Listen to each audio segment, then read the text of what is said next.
1.5 ժամ լսում եմ այս քննարկումը, մի քանի ամիս էլ հետևում եմ ու չեմ հասկանում վերջը խնդիրը ո՞րն է, ժողովուրդ։ Խնդիրը ո՞րն է։ Բերել ենք հայոց ցեղասպանության ուրացումը քրեականացնող հոդված։ Միակ բանը, որ խելքին մոտ ասում եք, այնա որ սենց հոդված արդեն կա 136-րդ հոդվածը քրեական օրենսգրքի։ Ինչ է ասում 136-րդ հոդվածը, ասում է ցեղասպանության ուրացումը քրեականացվում է, եթե կա եթե այդտեղ դա կատարվել է ռասայական պատկանելության, մաշկի գույնի, ազգային կամ էթնիկ ծագման կամ կրոնական պատկանելության հիման վրա, անձի կամ անձանց խմբի նկատմամբ ատելություն, խտրականություն կամ բռնություն հրահրելու նպատակով։ Ավելի պարզ հայերենով բացատրեմ, եթե այս նպատակը չկա, ցեղասպանության ժխտումը չի քրեականացվել։ Իսկ ցեղասպանության ժխտումը մեր մոտ քրեականացված է, եթե ցեղասպանությունը իրականացրած երկիրը տենց նախապայմանադրել ու պետական պաշտոնյան ուղակի դա ասում է առանց այս նպատակները։ Չէ, քրեականացված չի։ Բերել ենք ասում ենք քրեականացրեք։ Մա եթե դուք այդ ուրացման քաղաքականությունը չեք ավարում, եթե դուք այդ նախապայմանը չեք կատարում, ի՞նչ խնդիր ունեք։ Ինչն է ձեզ տենց անհանգստացրել, որ տենց հերոսաբար պայքար եք բան արել, մղում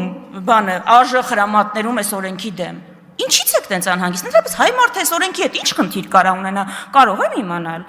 Իսկ խնդիր կարող ունենա այն մարդու այն թիմում ղեկավարը, ով օրինակ, երբ Իսրայելի վարչապետ Բենյամին Նեթանյահուն ուղ եթերով ճանաչում է հայոց ցեղասպանությունը, ինքը հաջորդ օրը ասում է, բանը,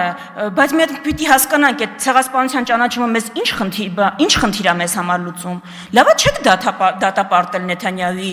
ճանաչումը։ Լավա նոտա չեք հղել դեսպանատուն խիստ դատապարտել։ Այդ դուք բնականաբար այս օրենքի հետ խնդիր կունենաք, բա ոչ չեք ունենա։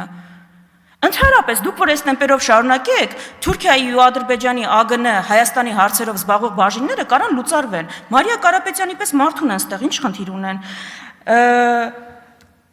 Հաջորդ բանը, ասում եմ,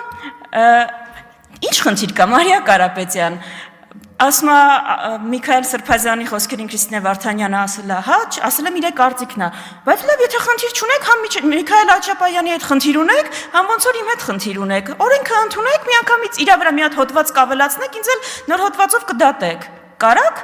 Թուրքիան թույլ կտա ձեզ։ Էս է մեր հարցը, ժողովուրդ ջան, ասում ենք հայոց ցեղասպանության ժխտումը ցանկացած պարագայում, եթե որևէ նպատակ էլ չի տապնդում, պիտի քրեականացվի։ Ու Հայաստանում բնական է, որ այս օրենքը պիտի լինի։ Թող հարց տան իրանց այն մարդիկ, ովքեր այս ձևակերպման հետ խնդիր ունեն։ Ու վերջում, դուք հասել եք այնտեղ, որ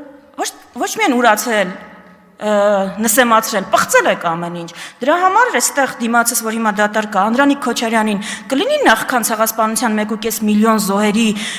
ցանկեր կազմելը, մի հատ դրանից առաջ 44 օրյա պատերազմի նահատակների ամբողջական ցանկ վերջապես կազմեք ու հրապարակեք, որ աջ ու ձախ բոլորին չմեղադրեք թիվ կեղծելու մեջ, այն դեպքում, երբ որ դուք կոնկրետ թիվ չեք հրապարակել տենցել։